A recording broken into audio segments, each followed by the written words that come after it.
चलिए, आप पौधा लगाए कि नहीं? दो फल लगाते हो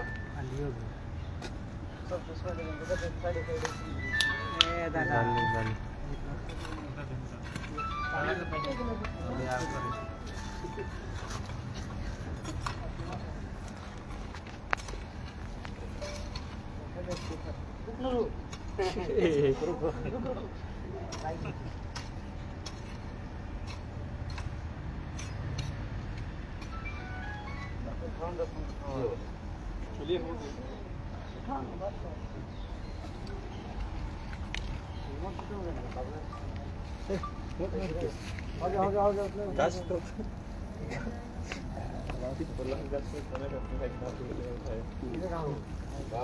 ठीक है, आगे आइए ना,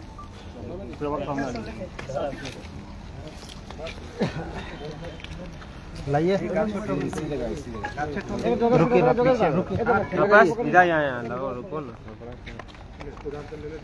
रुकिए एक सेकंड रुकिएगा, एक सेकंड रुकिए। रणनीतिक चूक पर चर्चा होती है, आप पौधे लगा रहे हैं कि जो परंपरा अब तक का चुनावी मैदान में देखा जाता रहा, उस परंपरा को तोड़ना है। और हमारे लिए हार और जीत मायने नहीं रखता है। हमारे लिए जिस संघर्ष की राह पे हम लोग निकले हैं, उस संघर्ष की राह को और मजबूत करना है।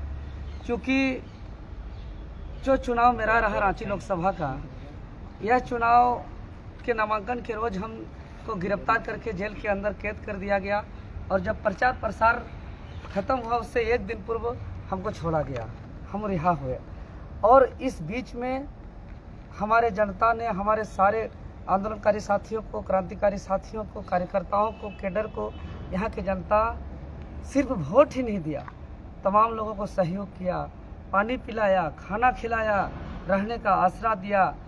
एक एक PDF को अलग अलग पंचायत में उसको प्रिंट करा करके छाप को जन जन तक पहुँचाया, और जेल के अंदर रहते हुए एक बहुत ही अच्छा उपस्थिति रहा। और अभी गर्मी का मौसम है, पर्यावरण में पेड़ पौधा का कमी होने की वजह से अभी हमारा पर्यावरण असंतुलित हो गया है। और आज पर्यावरण दिवस है, इसलिए पर्यावरण दिवस के अवसर पर जो हम मतगणना के बाद जो घोषणा किए थे प्रेस के माध्यम से, मीडिया के माध्यम से, कि मेरा जितना वोट आया है जिस विधानसभा से, उस विधानसभा पर उतना पेड़ लगा करके हम पर्यावरण को सुरक्षित करके अपना मानव जीवन को सुरक्षित करने का हम एक अभियान चलाएंगे। और उसकी ज़रूरत पड़ेगा तो इसके अलावा भी पौधा लगाएंगे, लेकिन मिनिमम जिस बूथ से, जिस विधानसभा से जितना वोट आया है उतना पौधा हम मिनिमम लगाएंगे। और आज पर्यावरण दिवस के अवसर पर इसका शुरुआत कर दिए। सखुआ का पौधा लगा करके, पीपल का, बरगद का, नीम का और अमरूद का पौधा भी लगाए डॉक्टर श्यामा प्रसाद मुखर्जी विश्वविद्यालय के कैंपस पर। और इसके बाद आज से शुरुआत हुआ, और आज के बाद हम हर विधानसभा में जाएंगे, हर बूथ में जाएंगे, और हर बूथ का बहुत ही गहन समीक्षा भी करेंगे, और वहाँ भी पेड़ भी लगाते हुए हम पूरा लोकसभा का पूरा करेंगे। तो अभी तक कुछ विश्लेषण समझ में आया क्या, वोट जो मिले हैं, कितना एक्सपेक्टेशन था, अभी जो मिले उसमें क्यों कमी आई है? जी, जो लहर था, जो चर्चा था, जो प्रचार प्रसार हुआ, उससे कहीं न कहीं वोट जो आया वो निराशाजनक है। और अभी भी जनता इस बात को कह रहे हैं, हालांकि इसका पुष्टि हम नहीं करते हैं, लेकिन कई बूथ से मेरे पास कॉल आ रहा है कि हम लोगों ने आपको 400-500 वोट दिया, लेकिन निकला नहीं, हमारा वोट कहाँ गया।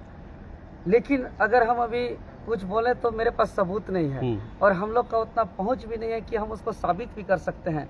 लेकिन कहीं ना कहीं जनता का यह सवाल है कि हमने वोट दिया था लेकिन वोट निकला नहीं, और अब इसी प्रकार से अभी जैसे कि कल मतगणना के दौरान हम पूरा दिन भर हम प्रत्येक हॉल का राउंड किए, जिसमें कांके विधानसभा का 4 गो बूथ, जिसमें booth number 19, booth number 40, booth number 342 और एक कुछ है।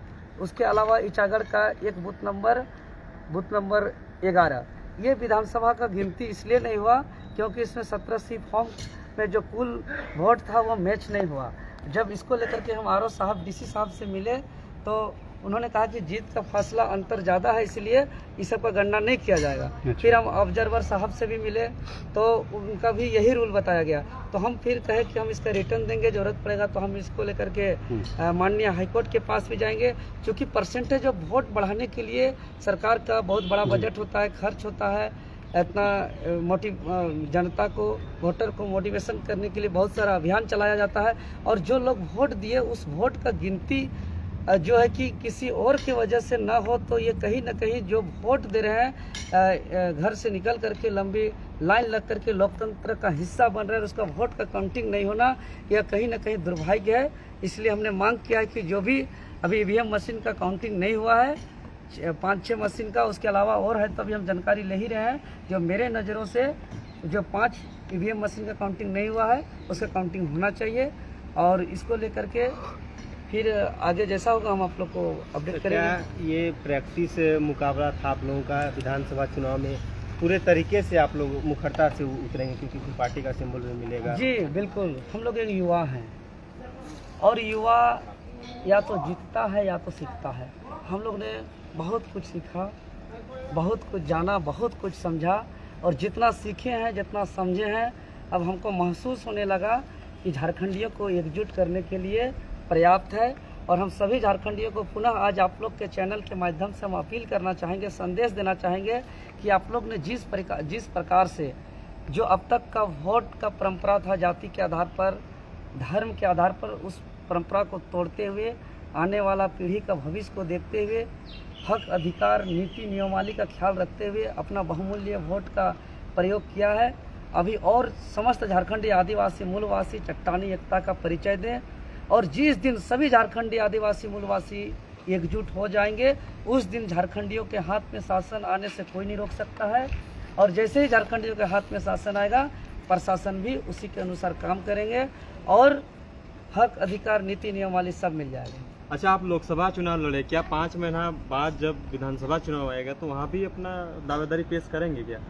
देखिए, चुनाव हारना, जीतना, लड़ना, उससे महत्वपूर्ण चीज़ है झारखंडियों को जागरूक करना, एकजुट करना, और जिस उद्देश्य से घर से निकले हैं, जिस संघर्ष की राह पर हम लोग घर का त्याग किए हैं, आज बाल नहीं कटाने का कसम खाए हैं, तो कहीं ना कहीं ये और इस राह पर हर मुसीबतों का सामना किए हैं, कभी भी विचलित नहीं हुए हैं, कभी प्रशासन का, कभी जेल तक का, हटवार तक का सफ़र किए हैं।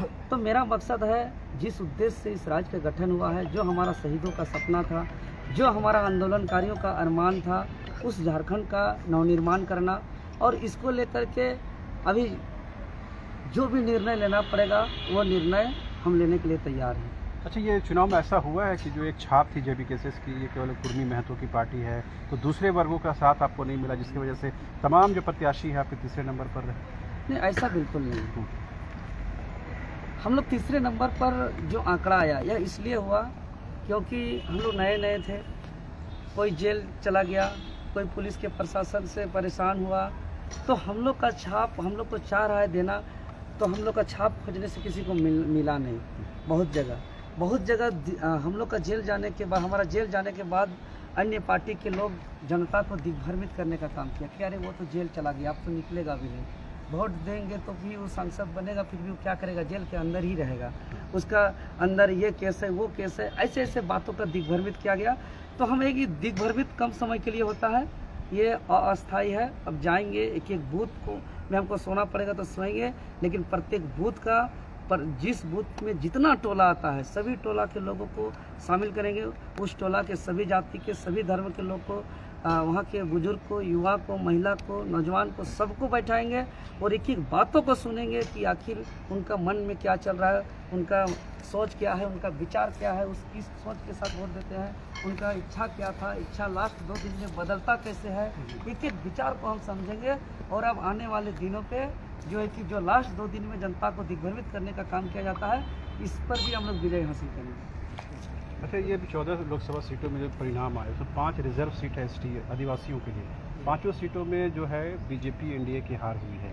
ये लग रहा है कि आदिवासियों का मूड भी कहीं इंडिया गठबंधन के पक्ष में था, जो आपके खिलाफ गया जाकर। जी, जो जनादेश मिला है, जो जनता का निर्णय है, या केंद्र की सरकार, हिटलर की सरकार, मोदी जी की सरकार, जो जुमले की सरकार है, उसको समझ गया है जनता, और जनता को विकल्प में जो मिला उसके साथ गया। लेकिन आने वाले दिनों पे झारखंड का जनता जेवीकेएस के साथ रहेगा। ठीक, एक अंतिम सवाल, अब क्या सीजीएल को लेकर के या दूसरे ऐसे मुद्दों को लेकर के फिर से आंदोलन की कोई रूपरेखा तय होगी, क्योंकि सीजीएल के री एग्जामिनेशन की तारीख अब तक घोषित नहीं हुई है? जी बिल्कुल, हम तो पहले ही कह चुके थे कि अगर हम सांसद भी बनेंगे तो हमारा रूप स्वरूप एगो सांसद की नहीं होगा, एक छात्र का ही होगा। और सांसद होते हुए बतौर एक छात्र के रूप में, चाहे जेएसएससी का मामला हो, जेपीएससी का मामला हो, नियोजन नीति की मामला हो, रोजगार की मामला हो, वो मामला हम देश की सबसे बड़ा महापंचायत में भी उसको उठाएंगे, जाके सड़क पे भी उतरेंगे, और जो भी आवाज़ पहले करते थे उसको करते रहेंगे। अब तो सड़क पे उतर के इस आवाज़ को और बुलंद तरीके से करेंगे।